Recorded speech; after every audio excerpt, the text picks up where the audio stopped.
Earthen vessels, all the weak, made especially for Amun-Ra's use, filled with presence of his love to be, showered with blessings poured abundantly. We are his eyes to see the suffering of the world. We are his voice to speak, his wisdom to be heard. We are his hands to do the will of him above. We are the temple of his spirit.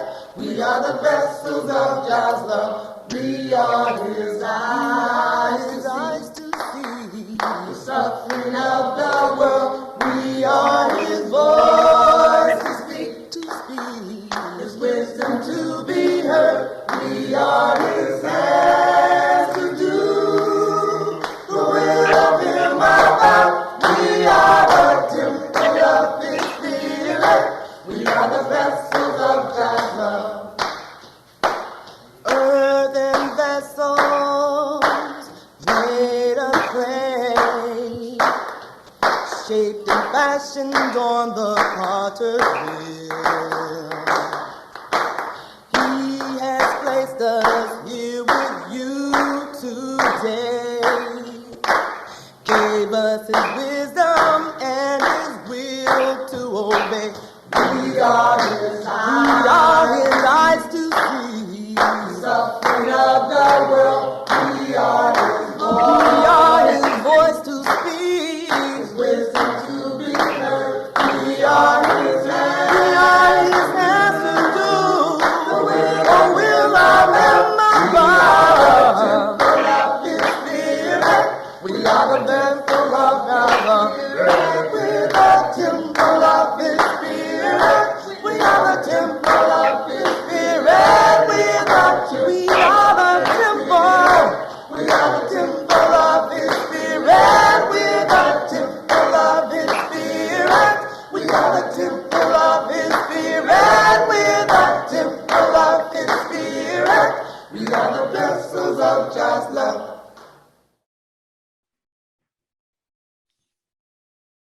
Amen Rahatap Jose. Welcome to Uncle Johnson in. There you go. Who was that? Nantambu. Nantambu? Nantambu Mwanga. How you doing, sister? I'm well, thank you so much. I always hear you come back at me and I just appreciate it so much. Welcome everyone to our Sunday service. Jose, the community of the Sacred African Way. Whether it be morning or afternoon, wherever you are, welcome. Next, we're going to have our affirmation done by Mama Fanya and Sister Jalea. Please come forward. And Sister Jalea, hello lady, I miss your face so much and all of your wonderful contribution to our service. I just had to say hi. Please come forward.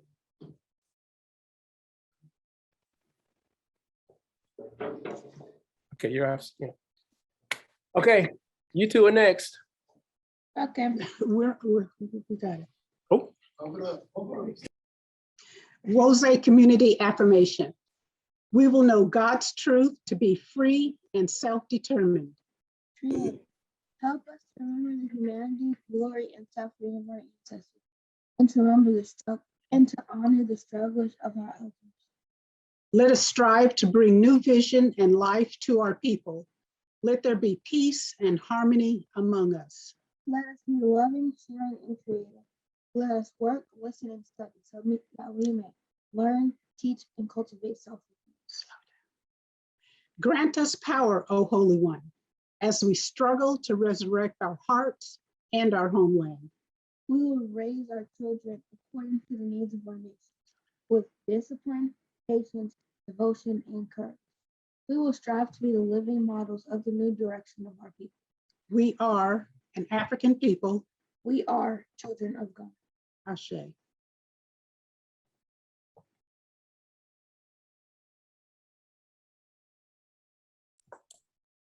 Shit. Ashe, ashe. So we have a treat this morning. We have our very own Peaches and Herb here to do a song for us. And they are accompanied by one of our battalion chiefs, Baba Tai, on piano. And this should be amazing. My spirit is just filled. Here we go, Peaches and Herb.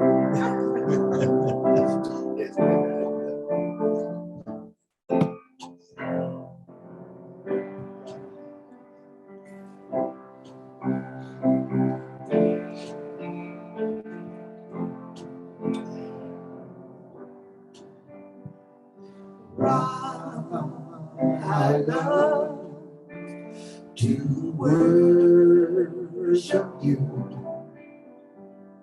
Ra, I love to worship you. You have given me so much to be thankful for. And I love you is not enough to express my love. Everything I have inside of you, I give to you. There is nothing I can do. There is nothing I can do. There is nothing I can do but worship you.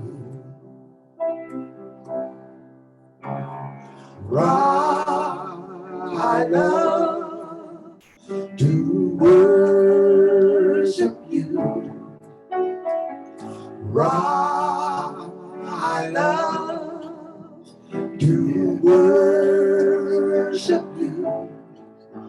You have given me so much to be thankful for. And my words are not enough to express my love. Everything I have inside of me, I give to you. There is nothing more to do. There is nothing more to do. There is nothing more to do than worship you. Worship you.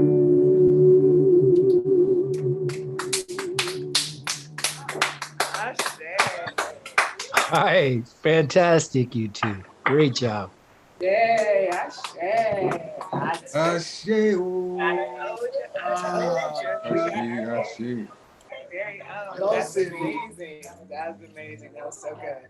Okay, so coming up next, we are going to have our historical tribute brought to us by Sister Debbie, and I am excited. Sister Debbie is one of those people that just hearing her voice puts me in a state of mind to receive whatever she is giving. Just her voice in itself commands attention and commands that you just calm yourself and be ready to receive. Sister Debbie, please come forward. Ashe. Beautiful. Good morning, family. Our historical tribute this morning is going to be an Akansanya Kambon, artist educator who is a member of Wose Sacramento. I became aware of his art when I saw his exhibit at the Crocker Museum. I sent some pictures to Minister Imhotep, and he said he'd be a great candidate for historical tribute. I jumped at the chance to do this because I really fell in love with his work.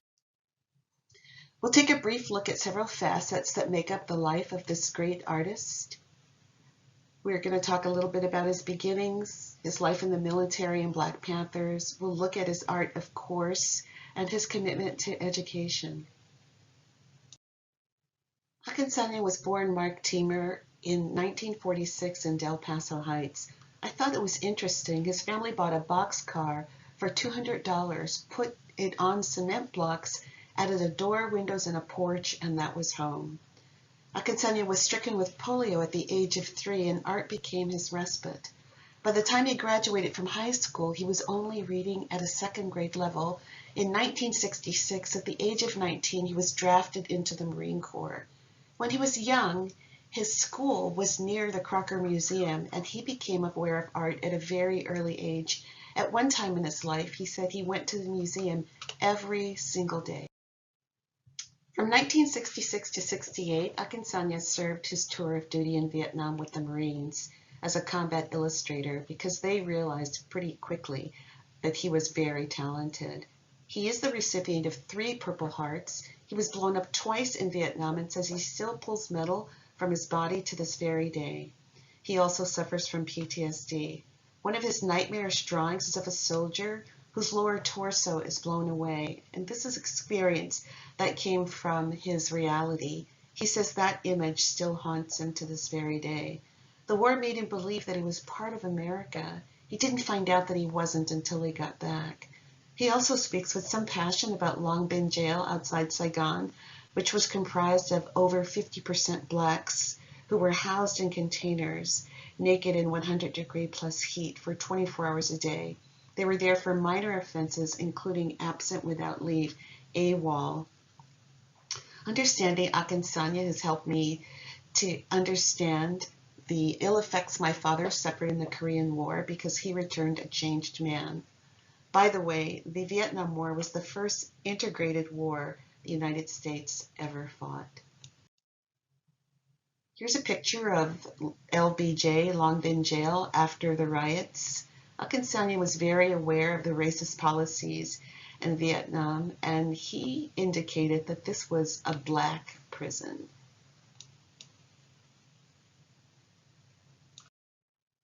You'll see Akinsanya in this hat often. He wears it almost all the time. And the first arrow is a picture is pointing to his Purple Heart. And then you can see that there are also 3 other names of cities in Vietnam that he occupied. I just really think that this is very telling, that this experience in the military will always be a part of him. I think it's really important for me to tell this story. I was so affected by it. I just really wanted to share this with you. This picture is called Detroit Blue, and he's reading a newspaper. This is something that Akinsanya experienced. So Detroit Blue is reading a newspaper. He's from Detroit, and he sees that a woman was shot in the face with a .50 caliber machine gun, and that there were 11 children with her in the apartment when this occurred. And Detroit knew this woman. He dropped the newspaper and walked away, and he wept. Akinsanya felt that Detroit Blue was a really tough person, and he thought it was so uncharacteristic of him to weep over something like this. So later, Akinsanya went to him and asked him about, why he was so emotional after reading that article. And Akinsanya says it wasn't that he knew the woman who was killed. It was that he felt so betrayed by his own government, who was using weapons that were not allowed in Vietnam against our own people in America. He said that he just felt betrayed.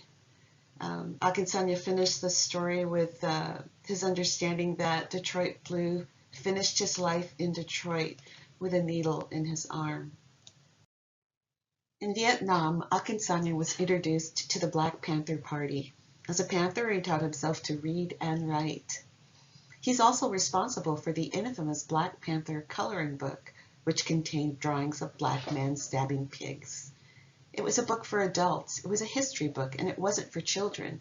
But the coloring book was used as a propaganda against the Panthers, threatening the breakfast program, so they disavowed responsibility for production. So everything fell on Akinsanya's shoulders.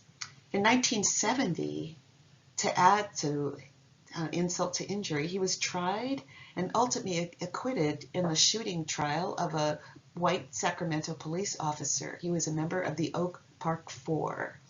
The DA eventually dropped charges and he was freed, but it was after 8 months So here's a picture of Akinsanya with a friend showing the original Black Panther coloring book. In a way, even though he felt thrown to the wolves, he is still really proud of the book, and I think he actually considered reissuing it. And I also believe that the original document is on display at the Smithsonian. Here's one of his ceramics showing a picture of a Black Panther. I just couldn't resist that. I found a master's thesis online about the Oak Park Four. The subject of the thesis was the study of the media coverage of the event. The Sacramento Observer, the Black newspaper in our community, had a completely different take on the coverage, and Akasanya agrees that they were definitely responsible, and as well as the community support for their acquittal.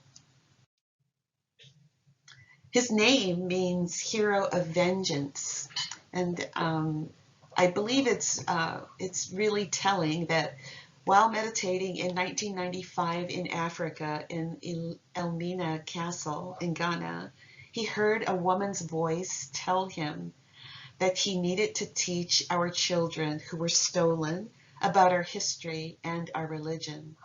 And he was really changed from that point on. He says when he's doing his work that the ancestor spirits just come over him and possess him, and they control his hands. He never really knows what he's doing, and everybody who knows, who's around him when he's working, knows that he is in a trance. He attended classes in Sacramento College where he learned the raku technique that he uses for his ceramics. But separately from that, he graduated from CSU Fresno with a Master's of Art in 1976. And in 84, he began to teach African American Studies at CSU. And by the way, he's a grandfather of 16. His wife says that he pours most of his time and money into his free art classes, leaving little for himself. Here's a picture of Akinsanya at the pulling his ceramics out of the oven. He performs his Western-style raku firings at night in the company of dancers and drummers. This process infuses each of his works with juju, or spiritual vigor. It really sounds like a wonderful experience. The time that he spends at the kiln, the ovens are heated to approximately 1700 degrees. So now just a few pictures of Akinsanya and his photos and art.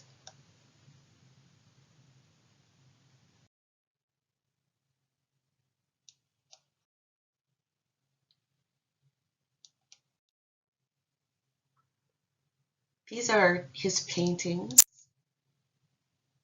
If I know the name of an art, I include it. Some I don't know. Most of these are experiences or people that he saw, that he felt he must capture. I love his work. This hole in the wall is someplace in Fresno that he used to frequent. She is washing greens.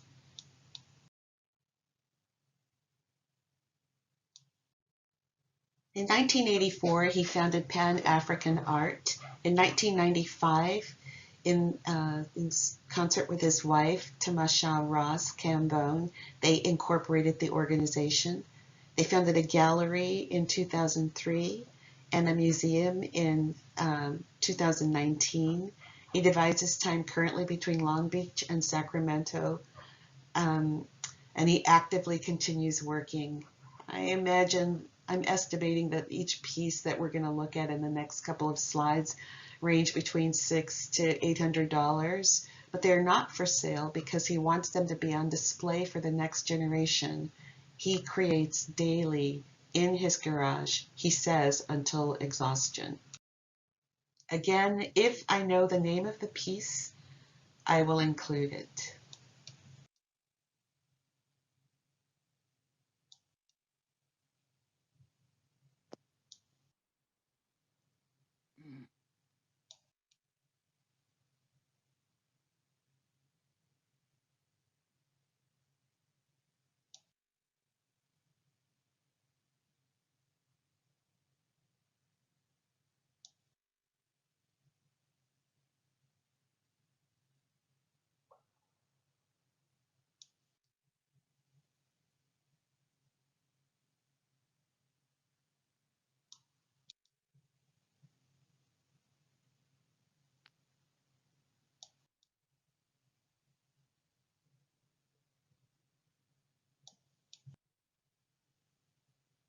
Thank you very much for the opportunity to present this great humanitarian. It's been a spiritual experience chatting with him and seeing his videos and learning about his love and commitment to his people. Thank you. Beautiful.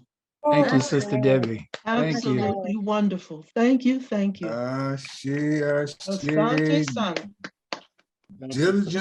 Diligence personified. That, woo, some of those images, they rock you in all different kinds of ways. And I think that's what we need. We need a little shaking up. We need a little stirring ourselves. We need a little, something to make us think about it a little bit, something to make us take a step back. And I'm just grateful, Sister Debbie. I'm grateful that you brought that to us. I'm grateful that I didn't hear a single pin drop while you were speaking. Like I said, your voice just commands that you just quiet yourself and listen. Yes.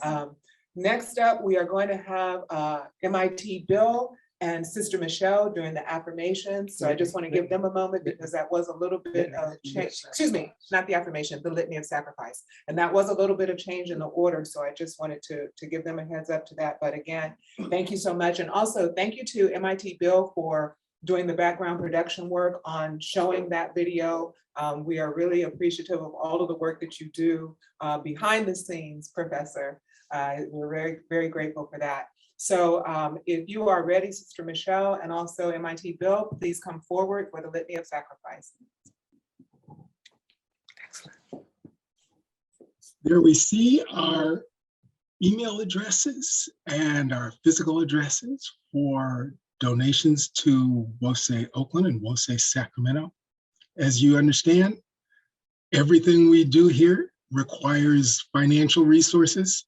This is the time where we recognize that and gather ourselves to contribute to those things that require our monies.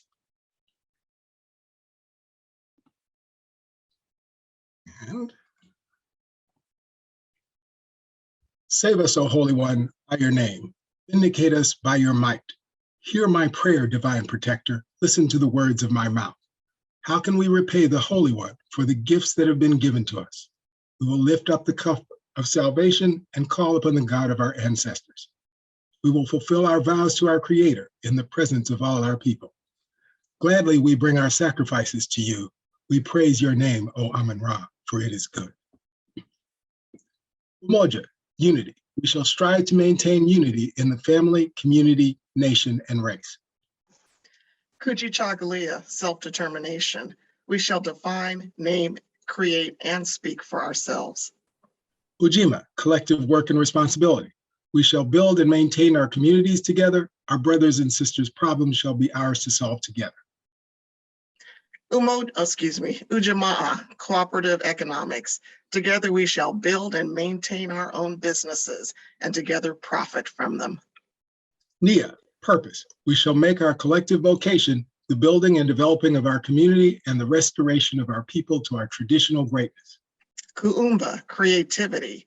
We shall do as much as we can in any way we can to leave our community more beautiful and beneficial than when we inherited it. Imani, faith. We will believe with all our hearts in our God, our people, and in the righteousness and victory of our struggle. Please bow your heads in prayer. O Mother, Father, God, she of the Most High, giver of all of our needs, knower of what is beyond truth. Please hear our prayer of sacrifices, and see what our community has sacrificed to you, for you, so that you continue to create more into the cosmos, to continue right thought and actions, to continue to uplift the downtrodden, sick and hurt in both body and mind. In our sacrifices, we seek the opportunity to do better. Please bless those who gave and those who wanted to give. All of us in our own righteousness, we do give in many ways. But we hope to see the opening of our churches. We need our churches to reopen. to walk into them, to feel that sacred place. And I pray that our sacrifices will bring that so. Amen. Ashe. Amen.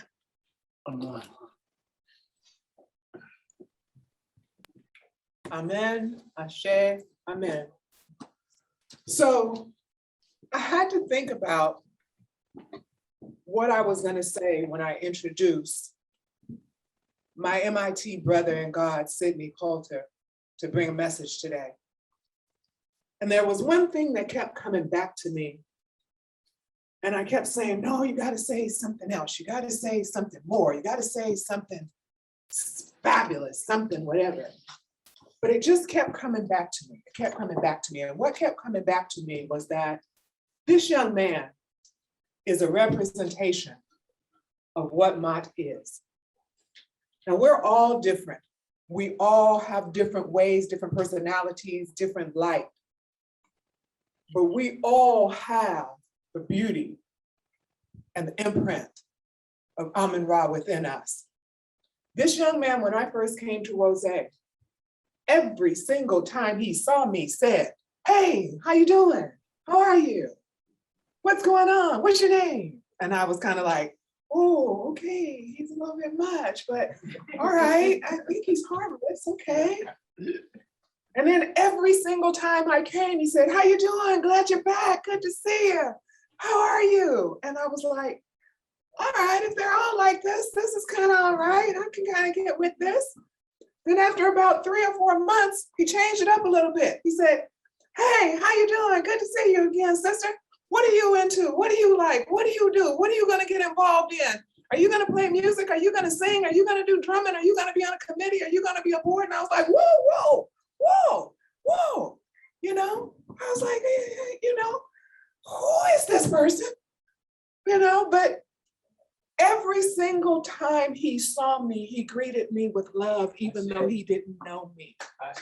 Every single time he say that. All right. Take your time. Every single time he saw me, he welcomed me here. Yes. And as he grew to know me more, he grew in what his responsibilities to Mott were. He grew in what his responsibilities to Rose were and said, let me find out how we can enlist her to contribute. Yes. So this young man that I'm about to bring forward, my brother from another mother, my brother in God, my co-conspirator in the M.I.T. group, please come forward with the message. This is a vision of mine. Sidney, M.I.T. Sidney. Welcome. Oh, yeah. Wow. Wow. Thank you, my sister, my little sister, Rhonda. Thank you so very, very much. So glad to be here and having an opportunity to bring the message. I want to start by sharing a story that's moving me. I've been so blessed as to have one of my young men that I'm working with tuned in today. They wanted to check us out, see what it is that we are about here at Mose. This particular young man, and I don't want to get too personal, but he represents many of you who are out there right now. A close family person, I hope he doesn't mind, his brother. And I'll change it up a little. They were out and at a function out in Oakland, outdoors, a gathering. And unfortunately, just the way it is now, shots rang out and his brother life was taken. And in that moment, I know we've all been through this where you start to question, like, why him? Why not me? Why not me? Why he was taller, he was older, he was smarter, he was more popular, he was more athletic. Why him Why not me? And while I let the song tell the story,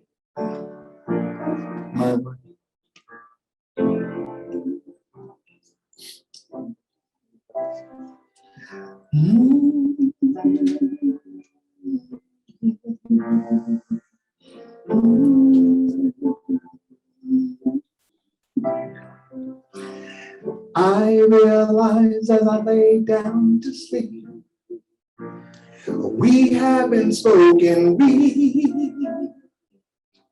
so many things that I'd like to know. Come have a talk with me. I need a sign, something I can see. Why so much mystery? I try not to fall for make-believe.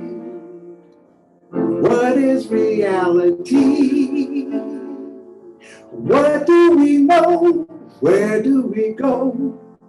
Life has to have a meaning. Show me the light, show me the way. Show that you're listening. Show me that you love me. Yes. Show me that you walk with me.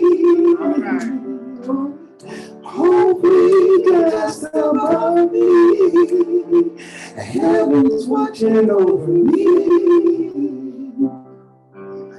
I guess it's funny how I say thanks to you for all you've given me. Sometimes the price of what you gave to me, I can't stop questioning. Oh, God of love, peace and mercy, why so much suffering? I pray for the world, it gets worse to me. Wondering if you're listening. When people go, why do they go? Why don't you choose me? Someday I know I'm gonna go. I hope you're waiting for me. Show me that you love me. Show me that you walk with me. Hold me just above me. Heaven's watching over me.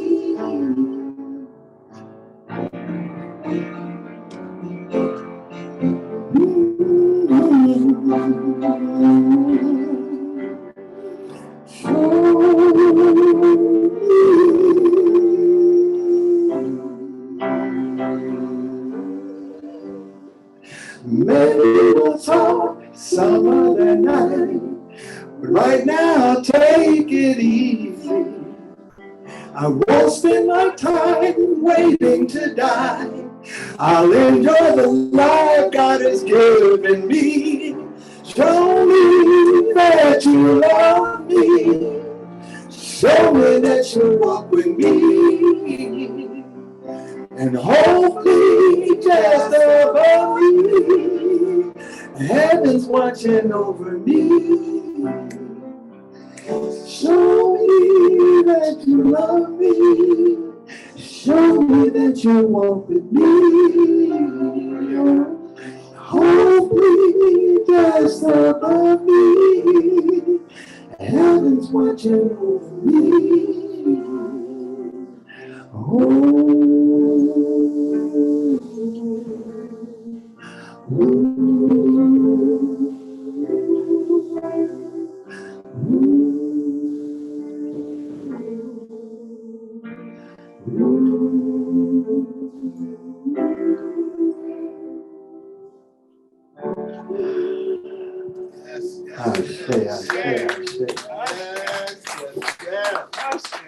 I'd like to follow up for a moment. If we can take a moment of just a moment of prayer.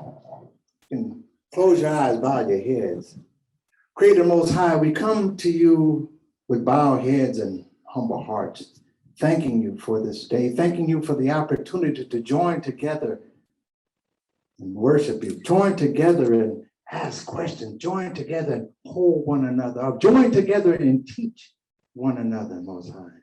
Creator God, we want to thank you for all that you have done for us. We want to thank you for allowing us here today. We want to continue to praise and worship and honor you. Show me. Show me. Creator God, we ask that you do all these things in the most sacred name. I want to say Ashe.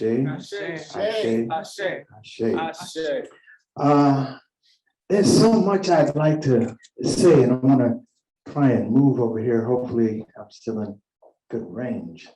I really want to thank the young man, and there's several young people out there. There's several older people out there, and I know personally who have went through this loss of a life, and we question why was it this particular person and not us? Why not me, Most High?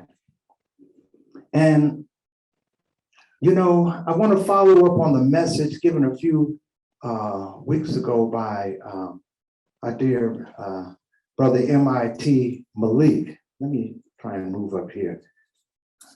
Malik had given a message, and it was around M.I.T. Ashe. And for those who don't know, your first time here at WOSE or haven't been here very often, you know that we're grounded in M.I.T. And M.I.T. is truth, justice, and righteousness. This is what we believe in our belief statement. We say that we believe in the teachings of our elders and our ancestors, that the Creator God Most High, the Creator God created the universe and all life and has placed in each of us a part of that divine spirit. And in my belief, as I look at it, I believe that the Creator Most High, when he created life, he put some of himself in each and every one of us. That's right. I say that he put in us that essence of goodness. I say, if you can follow me. And Brother Malik, when he was talking about M.I.T, and M.I.T is such it's a very profound concept created by the people out of Africa, Kemet, Ethiopia. It goes back a way. And M.I.T actually means truth, justice, righteousness, right order, harmony, balance, and reciprocity. And Brother Malik had added in there that as we are going through what we're going through right now to bring our community together to continue on, that we need to add some militancy to M.I.T. He said we needed to add some militancy. So as I took it, when he talks about adding militancy, he's not talking about adding another component or putting in there another principle for M.I.T. What he is talking about, and he can correct me if I'm wrong, I'm feeling him. He's talking about being intentional. Yes. That you be intentional on what you do, that you be militant about truth, that you stand on truth, you be militant about justice, that you be militant about righteousness, right order, balance, that it becomes more than just a phrase. One of the issues that we have, I had, and I think a lot of us who grew up came out in the 60s and moving forward, that we came into a period of a little more militancy, The groups that we followed that came out during the time when I was a young man was the Black Panther Party, the Nation of Islam, the RNA. There were other groups that were a little bit more oomph into it. They weren't so much about just turn the other cheek. That was not the philosophy that was being brought forth. And so that militancy brought us forward. And so I believe that he's talking about the intentionality of being a little bit more militant to start to bring in those younger people. So as he talks about these core values, when we look at a militant, like say the term, if you look it up, it means you show a desire, a willingness to use strong, extreme, and sometimes forceful methods to achieve what it is that you need, to achieve something.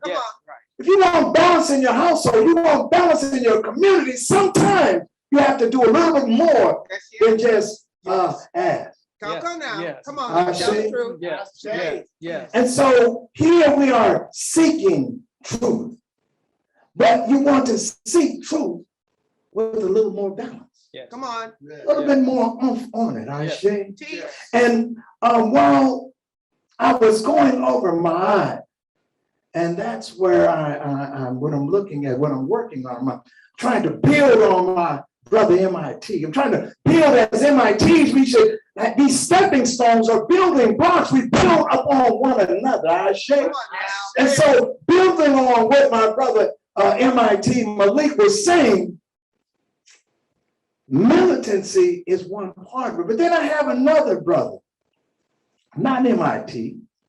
And I think if it was in a different world, a different time, this brother might be a bishop. All right now. I see. Uh-oh. That's my name, my brother Ty. Yeah. And one day he sits back, he doesn't do very many messages. He's a behind the scenes person. And he got up, I don't know who convinced him, how it went about, but he got up and he gave a message. And his message was on M.I.T. And in his message, he talked about, besides those four core values, the 7 core: truth, justice, righteousness, right order, harmony, balance, reciprocity, he put in love. Yes. All right. He said love should be an element of my Come on now. And as you think about it, when you read the, I think it's in the Hosea page 5, they talk about the book of creation, knowing creation, I see. And in that book, that particular chapter, it says that when I came into being, this is the Most High speaking. When I came into being, being itself came into being. All beings came into being after I came into being. Many were the beings that came forth from the command of my mouth. Heaven had not yet come into being, nor had the earth come into being, nor had the ground been created, or things that creep and crawl upon. I raised up beings out of the primordial waters as inert things. I found no place which to stand. I formed this from the desire of my heart. I laid the foundation through my eye. I see. My eye is that concept of balance and truth and justice is the foundation that which we stand on. Yes. Yes. That's coming from the Most High. Yes. Yes. And so as Brother Ty had laid out, that love, it came from the heart, the central and the most essential part of intelligence and emotion is in the heart of the Most High. I see. Out of his heart, he came up with the concept of M.I.T. He brought forth M.I.T. A solid part of that is love. I see. Come on now. But when we think about it and we talk about these principles, one of the things that troubles us, that we go back, and one of my other, and I had to look it up this morning, one of my other M.I.Ts has this principle, and I'm going to call it, it's the pyramid of need. I see.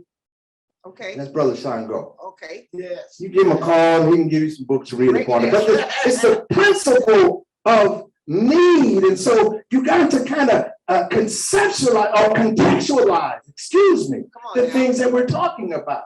Yeah. And I think that's one of the areas, at least for me, and I'll get a little bit further into it, where I fall short, is because when you contextualize being just, if you contextualize being loving, if you contextualize these things, that you do it for a specific person, a specific community, a specific situation. You just don't come out like a lamb and just lay down and just say, I'm here, I love everybody. You know what's going to happen. Nature shows us this. Nature shows you that you have to be able to discern. Come on now. You got to be able to discern, have that discerning eye to be able to separate. When we talk about being together, you want to be together with like-minded people. Yes. Come on. You can't just run with any and everybody. Right. It says in some fantasy book that the lions and the lambs are laying down together. Well, I've been to the continent a couple, 2-3 times, and I've been on the safaris, and I tell you, Come on now. ain't no lambs laying out there in the Serengeti upside a tree kicking it with a lion. It don't go down like that. Say that. So we have to know where we are and put it in the context so that we all understand. I say, are you with me? They gotta follow me. Yes. You know, so, and I was thinking I don't want to get kind of far, but I gotta go a little bit off. I say I go a little bit off, and I hope you can be with me, all right? And I use it when I talk about the contextualization. I was thinking the other day, it's almost like you have a stranger invite you to dinner. Right. And I know how my sisters are. My little sister Rhonda, Mama and Gina, you know, my wife, Brother Ty, Brother Kanabasi. If you invite them over to a meal, what they gonna do? They're gonna bring something. You know, they're gonna bring some garnishments. They're gonna bring some drink. They're gonna bring things over to go with the meal. Not gonna be empty-handed. Right. But now, what if this person, you know, I don't have to use this term, I got like a cannibal. Then what you have done was you have brought the food that he's gonna sprinkle over you to feast on your soul. I say, come on now. so we have to put it in some context. We have to know I can't be like this with everybody. Right. Tell the truth. Metaphorically speaking, Tell the truth. eating on your soul. Yes. So we have to go. So we're doing a study. We have like a class that we've been going through for the last couple of weeks, and it's been given by Minister Alicia, and it's on the book 2000 Seasons. Yeah. Powerful book. I hope y'all can see it. It's not backward, but 2000 Seasons is a book that's written by this brother Iniquin Armour, who is a brilliant writer, very flowery writer. And he creates images. So the reading is, you know, it holds you there. But what he's talking about are things that really happen, although it is a fictional book. And so in this particular book, as we talk about the core values within M.I.T, one of them, and this is a problem that I have, one of my problems, reciprocity. And we had talked about it. It was good we have these discussions because I like to give. And when you brought up a certain way, you have to change your thinking. It's like they tell you it's better to give than to receive. But when we talked about in class and what the brother talks about in the book is that we can't get caught up into just blind reciprocation. Just giving away stuff, just giving what you have, just that blind reciprocate, or you're giving out, but you're expecting kindness for your action. Not based on, as the scales talk about M.I.T, not based on this person does this person does that. We put it in, we balance, I give, that give, it goes back and forth. We don't know. We just give because we've been trained this particular way. And it's almost like he talks about it in the sense of like an illness that we have. Minister M.I.T talks about, you know, some of our ancient ancestors, and one particular ancestor who loaded up all the gold that he had in his kingdom, a gain of it, not all of it, and went all across the Sahara Desert to go from Mali to Kemet, and all along the way he was throwing money out there, just throwing money, let everybody know. And I guess within the heart of it's better to give than to receive, he was expecting that somehow this goodness would come back to him out of some miraculous formula that he has set up in his mind or the community that he lives in. But he stepped outside of his community. And as he went by, throwing gold to all the folks there. And they say he just shifted the entire economic structure of that part of Northern Africa, because all of a sudden there was nobody who showed up to the set that was poor, because he was throwing out gold. I see. And what happened is that the folks saw, and within the, I don't know, not very much, not as long as M.I.T had been alive and had been developed and turned into an empire, that it was destroyed, because he let everybody know that he had money. And so those came through and they took it apart. So he talks about just giving blindly is not my. He calls it the way. The way here we say is my.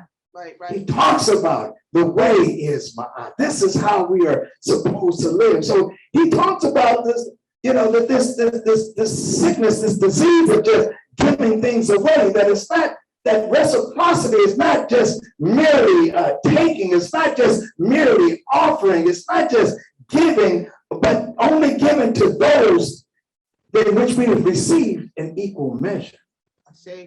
Give to someone who is in an equal measure has given to you. It doesn't have to be a physical thing. It doesn't have to be a dollar. It's not the monetary value, but it's within the soul of this person. It's within their spirit of this particular person. If they're giving to you of their spirit, you can give to them of your spirit. I say.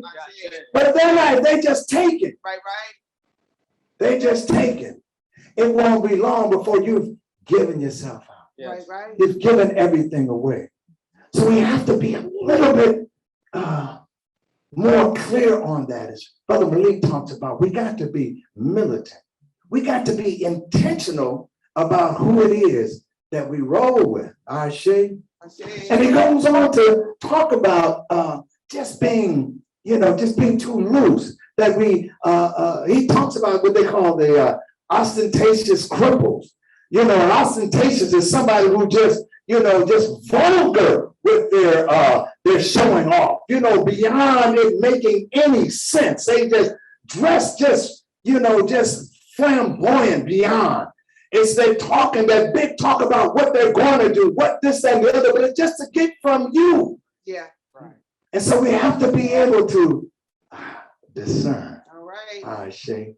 That discernment is such a key element in life. And just to go back a little bit along to Ty's point about love, I see love as that bonding agent. Come on. Galvanize, it holds things together. Come on now. If I'm doing things with justice between you and I, and it's being reciprocated, there's an equal measure, there's love there. Yes. If I'm sharing with you, you're sharing with me, it's based in love. Yeah. We don't want to, just have to hold that in. So, and as we talk about love, I'm talking about one of my young men. And this is one of the other young men I work with. I work with young men, and many of the young men I work with have been involved in the criminal justice system. But it's not just that. This is just our people. These are our kids. This is the next generation. Yes. We had to make sure that we make that separation. Yes. Sometimes we do sit back and talk about how, this person, and look at them young folk and their pants is hanging down, they're driving around at this, that, and the other. But we're also saying those are the ones going to be looking out for us. Yeah. Now, how they look out for us is a whole other thing. Kind of a little tributary story. I remember I was working in the city of Berkeley, and I was up on the 5th floor. The mayor's office was the brother of black mayor, and I think it was the chief of police and the city attorney and city manager, all black. And we're looking down in the park right by Berkeley High. There's a park called Provo Park. And you see the little guys out there, doing what they're doing, just doing this wrong stuff. Nothing major, but just being out there, getting high, constantly shooting dice, this and the other. And I remember them sitting back talking about like, look at him, look at him, look at him. And I stood back to myself and said, these are the four most powerful men in the city. And they offer no solution. They're sitting back talking about how somebody is doing. Would have been nothing for anybody to say, well, let's break off $200,000 and put them to work, put them some training. That's not what we're doing. So we have to be key that we don't do that. And so I'm loving my folks as I talk to them. And I've read this young man. It was a group of young people. And it was mixed, about 6 or 7 brothers and about 3 or 4 young ladies. And we're in a Black leadership training for young people. But long and short of it, we were talking, somehow the conversation came, and I had asked the group, had any of them ever been told that they were loved in a non-cardinal sense by a man? Come on. You following me? Yes. Has a man ever told you that they loved you in a non-cardinal sense? True love, my eye. What Brother Ty was talking about. One of the sisters said that her father has told her that he loved her. Absolutely none of the brothers had ever heard that word coming out of the mouth of another man towards him. And as we were sitting there talking, I never forget this, the brother thought about it. And he said, you know, I've never heard that word. I've never been told that I was loved. And he paused for a minute. He said, that's probably why it's so easy for me to bring harm to another brother, because I have no love. Woo. Yes, tell the truth. Yeah. Come on now. I have no love. Yes. What we have out here is a lack of love. Yes. Come on now. From the mouth of babes. From the mouth of babes comes the raw truth. And it was something that just made me sit back. Like just run. I get emotional. You know, I was ready to shed a tear. Because what do? You just give them a hug. But it's deeper than that, because they're out here. And as I look further into this concept, there's a book by Maulana Ram Karanga. I don't know if you guys can see it, but it says, it's the book of M.I.T. I think it's the book of ideal moral narratives, something like that. Something to that effect, yeah. It says here, the moral ideal in ancient Egypt. And he's using Egypt versus Kemet because, he's right and he wants to sell it. But it's the book of like the moral narratives which make up, which make up M.I.T. And they talk about, there was a passage that comes out of what they call the Amarna text. This is a period in which Akhenaten and Hatshepsut were in ruler leadership positions. And during their time, they talk about adding a component that we hadn't seen before. They talk about beauty as being part of M.I.T. Like Ty talks about love, they talk about putting beauty in there. And they talk about it, he was saying that, and it's not like a out there concept, because within several different African cultures, and Kiswahili and in Zulu, as well as in the Medun, the word beauty and goodness are interchangeable. So they were saying that if you do good, if you living by M.I.T, if you're a righteous person, if you're a good person, if you're a balanced person, if you speak truth and you know truth, if you're doing M.I.T, you're beautiful. Yes. Come on now. Has nothing to do with the outer that we see. Matter of fact, Aniqua Armour describes one beautiful woman, this young lady who's going to an initiation to become a woman in his book, in the continent. He was saying that this particular sister was just beautiful. He was saying that that she became that it was beautiful as beauty as in good. That a beautiful spirit, a beautiful mind, a beautiful soul. That as he described this woman, he was saying the beauty of her heart, the way she was with people, the way she was with everything she came into contact with was beautiful. The beauty of her mind, meaning how she dealt with all of those around. That beauty is another part of the concept of my And as we look around and you see, beginning back to my issue that concerns me is this discernment. And the discernment, so that we're not a part of a meal if someone invites us to dinner. Right, come on. That we're there as a guest and as friends, as family, as kin. You see, if you ever saw the bird, it's like an egret. They call it a ibis. And it's like a crane almost. And it sits in this murky water. And it sticks its long beak in this murky water. And as it tips around in the murkiness and all of this that you can't see, it filters it all out and he pulls out what is good. That discernment. I go in all this murkiness and pull out something that is good, that is beneficial to me. And so we're pulling out things. So as we go on in life, as we deal with my we have to be able to do it with that discernment. Come on now.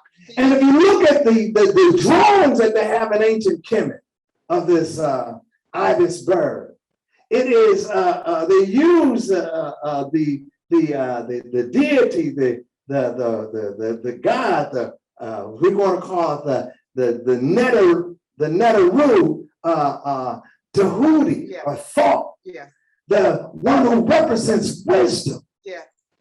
To be able to go to a place that's very, very murky, like out here in the streets of Oakland, like out there in the streets of DC, like out there in the streets of Atlanta, and kind of go through and you look for your kindred spirit.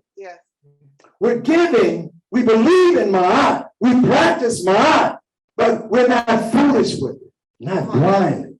Come on. Do like Tahuti, you want to kind of go through there. Use that third eye. That third eye that they talk about. That Heru eye, that being able to see far away. You can see something ain't right. A friend of mine used to say, he played baseball, Ty can he can appreciate this. He said, man, I can smell a curveball. I can tell when something's about to go wrong. He had a certain power of discernment. Come on now. That we have to pick that up. And so as I kind of bring it to close, and I'm thinking about my guys and my one young brother, I'm just so glad that he tuned in. He's listening. And I hope he doesn't mind that I spoke on his family, because this is with a lot of families. Come on, yes. That he's there representing. But one of the other things that touched me, the same young brother, he and his lady had a child in July, so it's not quite 3 months. August, September, October, 3 months old. All right. I think it's July 22nd. He'd let me know if I'm right or wrong. And the other day, out of clear blue, he called me. He said, Baba, what color was Jesus? And I was like, oh my goodness. Okay. And what that did for me was showing me that they had a child. And his lady, her father is a Muslim, as she told me. Her mother is a Christian. They have a child now. And now it becomes important to have some spiritual guidance as to how I'm going to raise this child. It lifted my spirits up, folks. I had a couple of months ago, I shared with say that one of my guys called and just said, Robert, can you just say a prayer for me on Sunday? I'm out here in the street, but there's something there. I say there's something, the spirit is there. We need to find it. We need to harness it because I say 10 years from now, they're going to be in these positions. May not be standing before a group talking. Like this. You might run into them on the wrong street at the wrong time. So we got to be able to put that spirit in them so that they can make that discernment so they know you got to pass. Let you go right ahead. You know, for me, I grew up in Oakland back in the 60s. I remember going to West Oakland. I know Brother, my sister Veronica appreciate it, and Brother Malley, Minister M.I.T. Malley, and Minister M.I.T. could appreciate it. Over near the California Hotel. Had some folks live down there. Get off the 72 bus and I'm working, and they be, at night, it's a little shaky. It's some stuff going on, and they can jump off at any moment. And I remember just walking through there and had my leather coat on, my Free Huey boot button, and I said, I just went, Black Power. And it was like, they just like, all right, you got that pass. You're not into what we into. We're not just going to take it from you because you're not into that. That's some spirit that we need to kind of gather back. As we move on, as we try and, I want to bring this to a close by, had to get this back up. One of the things they talk about that they talks about is the spirit of M.I.T, I should say. And that as we go through the listings of what M.I.T is, the truth, justice, balance, righteousness, right order, love, beauty. We also need to look at discernment, having that Tahuti eye, that we need to figure out a way as we teach and train our young people, as we teach and train ourselves. Come on now. Because all kinfolk, with the all kinfolk and kinfolk, normally the ones that get so deep into your debt that hurt you, the ones that you're closest to. We need to be a little bit more discerning. We need to have that Tahuti eye. To be able to look and discern whether or not my giving to this person. Why should I go into our family budget for this week and give it to this person, or for the next month and give it to this person because they say they're going to give it back? Well, let that spirit sit with you with that Tahuti eye. Should I get in the car with this particular friend and take this run across town? Let that Tahuti eye kind of roll with you. You know what I'm saying? And it ain't all about them, because we know that they have the scales of injustice are in the courthouses all over. We know that our young men go before and our young ladies go before these judges in these black robes, and they just giving out time like popcorn. We understand that, but you do the best you can. Be as clear as you can. That as you ride with folks, as the old folks used to say, you're known by the company that you keep. They just may not be there right now. That you need to open up, and that I think that it's important as we come to a close that we understand that there is beauty in my eye. And then a little bit deeper, there's a passage in this book. 2,000 Seasons, in which, if I can find it right here, the brother says that, give me half a second here, that beauty is in relationship. That beauty is in relationship. I'm not going to dig through here. That nothing nothing short of relationship is beautiful. And the relationship, as I read it, as I understanding it's not male, female. This is my boyfriend, my girlfriend, my husband, my wife. I'm talking about a relationship with the Most High. That's beautiful. Yes. Relationship with your community. That's beautiful. Yes. And the relationship with another person. That's beautiful. That we need to use that discerning eye, find that relationship. There's beauty in relationships. And we understand that the Most High appreciates, the Most High expects this. The Most High has put us in a position to hold this beauty together, hold the justice together, hold the truth together. Once we've done this, and I'm so proud of my young man who's listening now. Our children are out there. Yes, yes, yes. That's our responsibility. Come on now. Come on. Yes. That's our responsibility. Yes. Say that. We have got to do what we have got to do Yes. and try and bring our young people in. Yes. You can't get them all, but you just grab the one. Right. Grab one right here. Bring them in and let them, as you teach them, they go out. I say, they go out and teach. They move forward. You do the most that you can do. Yes. Yes. And so before we close, for those who are listening, that's what Mose is about. Yes. Yes. Yeah. We're about trying to provide for not only the elders, but for the young. We have a school. Yes. We have a school here teaching the children. I say. Morning to evening, morning to late afternoon, all day, every day, 5 days a week. And some people come in for tutoring on Saturday, 6 days a week. We're here working with these children, molding them.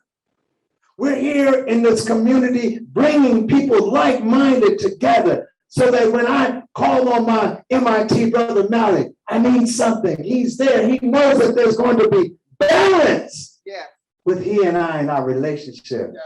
Come on, Dad. My dear sister Mona, my dear sister Ronna, I'm looking right and I think about Mona. I think I'm looking at my sister Ronna. She knows that when I call her or she calls me, she gets my attention. I'm coming by because I know that there's no curves to it. I see. She's a straight shooter. Mm-hmm. I got some jelly for you and your wife. Yeah. Oh, yeah. But she will call. And my brother Ty has been there for a year. Call, Ty, 8 o'clock. Boom, I might be late. He's there at 8 o'clock. Brother Kanabazi, always there. Mama Ngina, always there. Sister Ziza, always there. These are the things that we need to do to hold it together. And as I close out, I just want to say, my heart goes out to the family of Naomi Dion. And you guys know the children of Zach. He's been a fixture in our community, and we lost him, a master drummer, just a good person all the way around, who is part of bringing the community together. They worked at Berkeley High School for at least 15 years, 20 years maybe, being there teaching the children. I say teaching the children, and that's a lot. So I just want to end there, that we have our prayers out to the family, that we have our prayers out to our youth, that we have our prayers out to one another, that we continue to bless and pray, and may the Most High continue to be with each and every one of you. I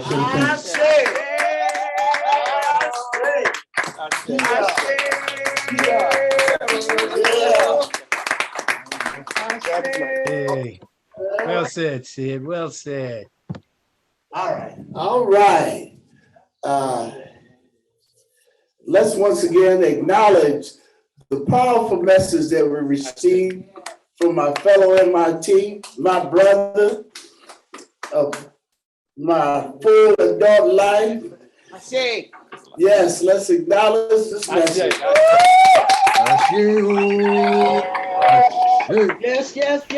Yes. Now, one of the things that, out of the many powerful truths that he told about M.I.T, is that the Wosei community is a family. It is built of relationships. And those relationships are the foundation of our power. Yes. Our unity and community Yes. is because we have healthy relationships Say with that. one another. Say that. And it ain't built on just bloodlines. It's not just built on the fact that I might know you and like you.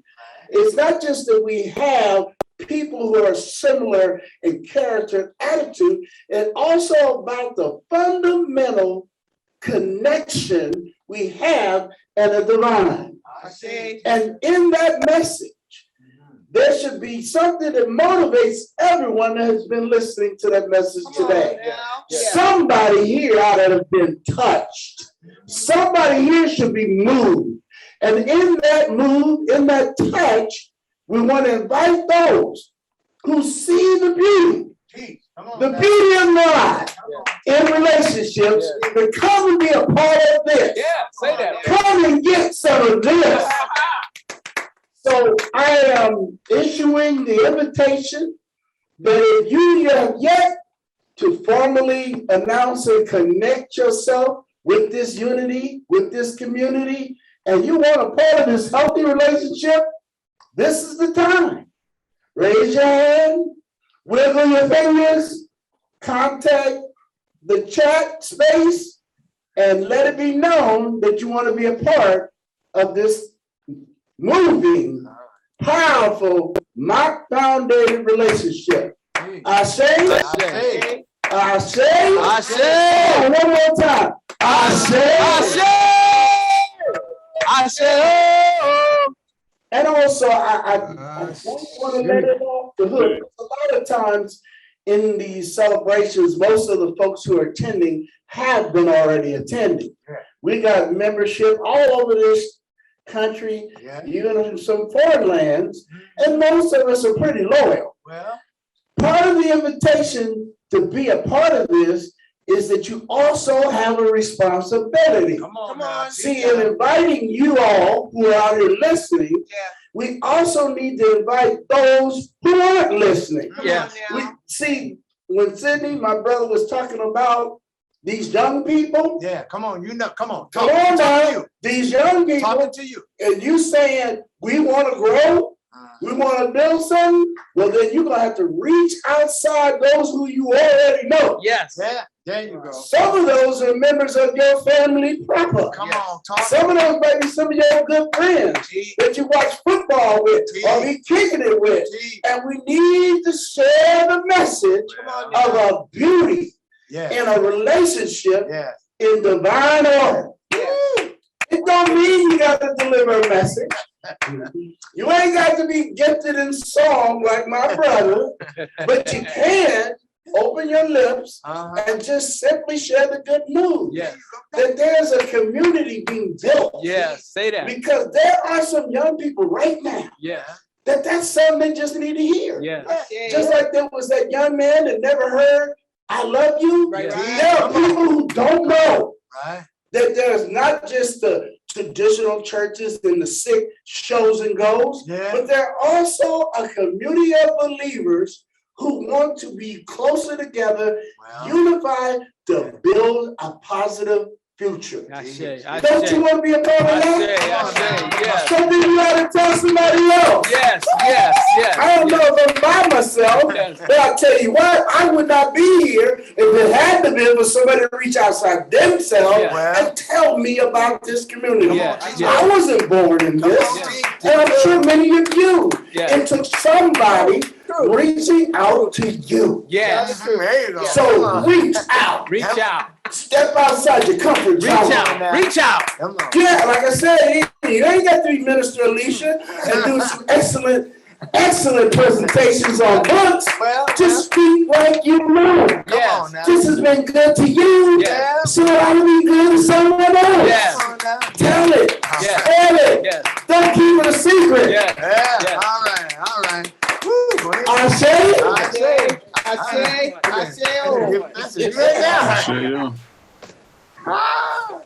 Yes, indeed. Woo!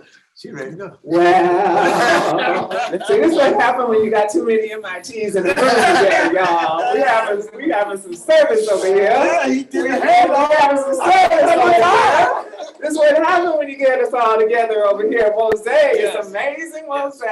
And for those of you who don't know, MIT stands for Ministered in Training. Yes. And we say it like everybody knows, but for those who don't. There you go. And just in case anybody hasn't figured it out, we are live at the Wose building Yes. on Holly. And this is the house that Makalisi built. Yes.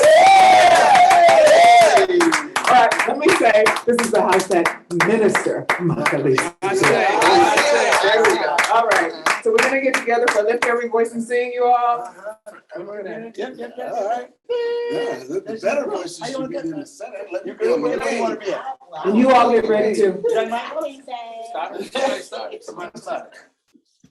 Lift every voice and sing till earth and heaven ring. Ring with the harmony of liberty. Let our rejoicing rise high as the glistening skies. Let it resound loud as the roaring sea. Sing a song full of the faith that the darkness has taught us. Sing a song full of the hope that the present has brought us. Facing the rising sun of a new day begun. Let us march on till victory is won. In the name of that one, that precious and great Yes. creator of all life, Yes. that before the earth was made, was Yes. here to Yeah. bring forth M.I.T. Yes, I say, yes. For that one, Yeah, for all of us yeah. who are of one heart, One heart, one mind, one mind, one spirit. one spirit. We say it all and give it all in the one that we have come to know through the ages, Yes. who has lifted us up Yes. and filled us out. Yeah. Also, I don't want to forget to thank those precious ancestors Yes. whose spirits were shared with us today. Yeah. We give it all, we say it all in that name. Let's say. Amen. Ah.